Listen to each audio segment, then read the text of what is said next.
You are locked in a stone cell beneath the greatest arena ever built. Above you, 50,000 Romans just watched your husband die fighting a lion. The crowd is leaving. The torches are dimming. Then you hear footsteps, heavy, deliberate, coming closer. A shadow fills your doorway. It's the gladiator who survived today's massacre. He's covered in blood that isn't his own. A guard unlocks your cell. The gladiator points at you. This isn't a scene from a horror movie. This was Tuesday in the Roman Empire. What I'm about to show you is the part of Roman history they don't teach in schools. The systematic, state-sponsored nightmare that happened after the crowds went home. This isn't speculation. It's documented by Roman writers themselves, and the evidence is literally carved into the walls beneath the Colosseum. If you stay until the end, you'll never look at ancient Rome the same way again. Hollywood has been lying to you about gladiators for decades. Gladiator, Spartacus. These films show you the blood and the combat, the honor and rebellion. What they don't show you is what happened in the hours after the games ended, when the public spectacle transformed into something far more sinister. I'm talking about a system so disturbing that modern historians created a new Latin term to describe it: victoria carnalis, the carnal victory. Now, the Romans themselves never called it that, because to them it wasn't even remarkable enough to need a special name. It was just normal. Here's what we know for certain. Roman writers like Martial, Juvenal, and Seneca documented a world where conquered women were warehoused beneath arenas and distributed as prizes. Not metaphorically, literally handed out like rations to gladiators who performed well.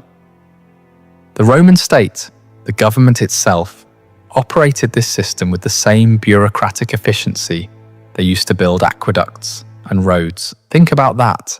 The same civilization that gave us concrete and representative government also perfected the industrialization of sexual violence. Before we go deeper, I need you to do something. Look at the like button right now. If you believe hidden history deserves to be exposed, even when it's uncomfortable, hit that button and drop a comment telling me where in the world you're watching from, because this story isn't just about Rome. It's about what empires do when no one's looking. Now, let's descend into the Hypogeum. To understand what happened in those underground chambers, you have to first understand how Rome turned human beings into inventory. This wasn't random cruelty. This was systematic dehumanization on an industrial scale, and it started the moment Roman legions conquered new territory. When Rome crushed a rebellion in Gaul or annihilated a city in Judea, they didn't just win a battle.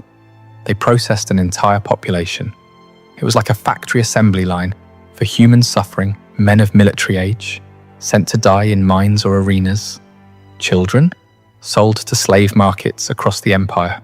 Women, designated as captiva, war prizes belonging to the state. Here's where it gets truly chilling. Under Roman law, these people weren't legally human anymore. They were classified as resque, things, property. The same legal category as furniture or livestock. A conquered woman had no more rights than a chair. You could do anything to her, and it wasn't even technically a crime, because you can't commit a crime against an object. But Rome didn't just dehumanize people through law, they dehumanized them through spectacle. The games weren't just entertainment, they were political theatre designed to psychologically dominate both the conquered and Rome's own citizens. When you watched a captured Germanic chieftain fight a lion, you weren't just seeing a man die, you were watching Rome demonstrate what happens to anyone who defies the empire. And during the midday lull, when the elite left for lunch, that's when things got truly sadistic. Historians call these fatal charades mythological reenactments, where condemned prisoners were forced to act out famous myths, except the deaths were real. The poet Martial, writing in the 1st century AD, describes these scenes with disturbing casualness, like he's reviewing a restaurant. He writes about a prisoner dressed as Orpheus, the legendary musician who could charm any creature with his song. They led him into the arena with a lyre, released a bear. Martial notes, almost disappointed, that this time the music didn't work, as the bear mauled the man to death while 50,000 people ate honeyed dates. In another passage, and I'm warning you, this is deeply disturbing, Martial describes a woman forced to reenact the myth of Pasiphae, who mated with a sacred bull. For this prisoner, it meant being publicly assaulted by an animal in front of thousands of spectators until she died from her injuries.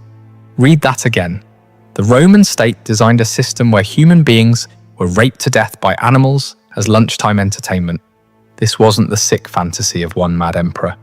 This was decades of standard operating procedure. Senators brought their children to watch. The events were advertised on walls throughout the city. Vendors sold snacks. Martial himself notes that, whatever myth tells us, the arena makes real.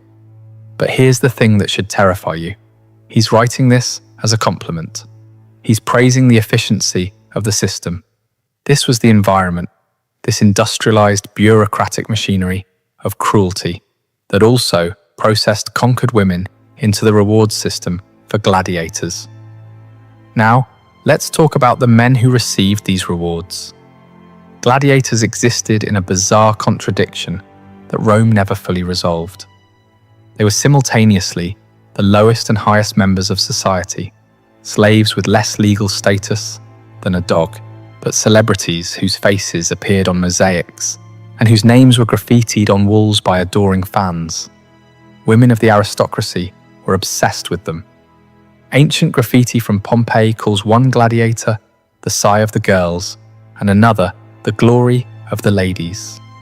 There are documented cases of noblewomen sneaking into gladiator barracks, paying off guards for private encounters. The gladiator Sergius apparently had affairs with multiple married patrician women, causing enormous scandals. Even stranger, their bodily fluids were commodified. Gladiator sweat was collected after fights, mixed with olive oil, and sold as an aphrodisiac and beauty treatment. Think about that level of celebrity worship. These are enslaved men whose perspiration is being bottled and marketed to the upper classes. But Rome lived in constant terror of these men. The Spartacus rebellion, which happened in 73 BC, was burned into Roman cultural memory. 78 gladiators had escaped, raised an army of 70,000, and nearly brought Rome to its knees. For 2 years, they humiliated legion after legion. When Rome finally crushed them, they crucified 6,000 survivors along the Appian Way, one body every 40 meters for 200 kilometers, a forest of crosses stretching from Rome to Capua. That trauma never left the Roman psyche.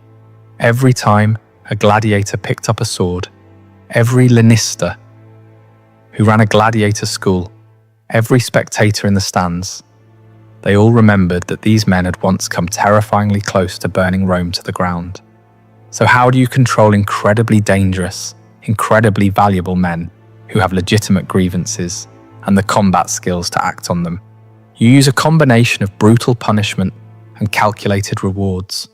Extra food rations, prize money, freedom after enough victories. But the sources hint at something else, something more primal: access to conquered women. The documentation here is frustratingly scattered. Roman writers mention it in passing, like it's too obvious to explain in detail. But when you piece together references from Martial, Juvenal, and later sources, a pattern emerges.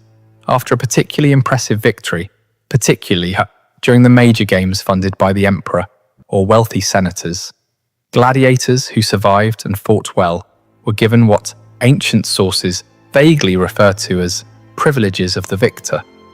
Modern historians, reading between the lines and cross-referencing with what we know about military rewards and slave management, believe this often meant access to female captives held beneath the arena.